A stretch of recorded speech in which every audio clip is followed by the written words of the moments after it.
সমসাময়িক বিভিন্ন ইস্যু নিয়ে তথ্য অধিদপ্তরের সম্মেলন কক্ষে সংবাদ সম্মেলন করেন প্রধানমন্ত্রীর নীতি কৌশল বিষয়ক উপদেষ্টা ডাক্তার জাহিদুর রহমান। আমাদের সরকারের সময়ও যে গ্রস নীতি হিসেবে থাকে, নিম্ন আয়ের মানুষের খাদ্য নিরাপত্তায় সরকারের নেয়া বিভিন্ন উদ্যোগ তুলে ধরেন তিনি। 495টি উপজেলার 55 লাখ কার্ডধারী উপকারভোগী মাসে 30 কেজি চাল প্রতি কেজি 15 টাকা মূল্যে পাচ্ছেন।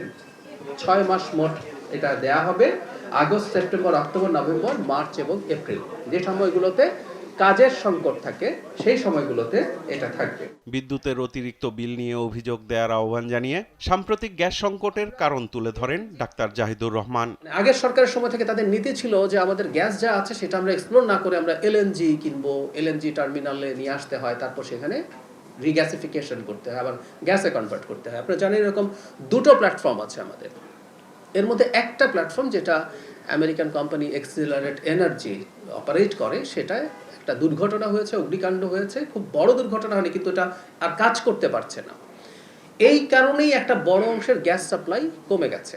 জ্বালানি সংকট সাময়িক সমাধান হলেও স্থিতিশীলতা বৈশ্বিক পরিস্থিতির ওপর নির্ভর করবে বলেও জানান এই নীতি কৌশল বিষয়ক উপদেষ্টা।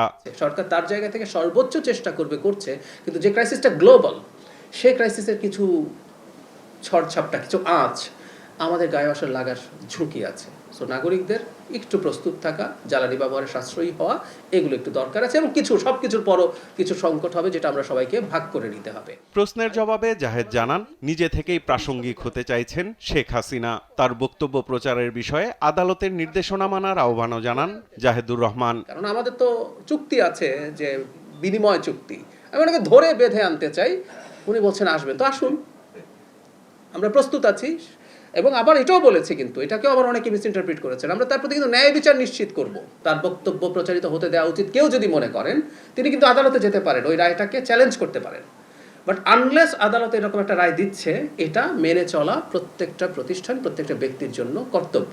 বিগত সরকার ক্ষমতা ধরে রাখতে কিছু রাষ্ট্রের সঙ্গে সম্পর্ক করেছিল উল্লেখ করে জনম্যান্ডেটের বর্তমান সরকার জনগণ ও দেশের স্বার্থে সম্পর্ক গড়ছে বলেও মন্তব্য করেন তিনি। বলেন, ভূরাজনৈতিকভাবে কোনো চাপে নেই সরকার। আমি কোনো রকম কোনো জিওপলিটিক্যাল সমস্যা আছে বলে মনে করি না।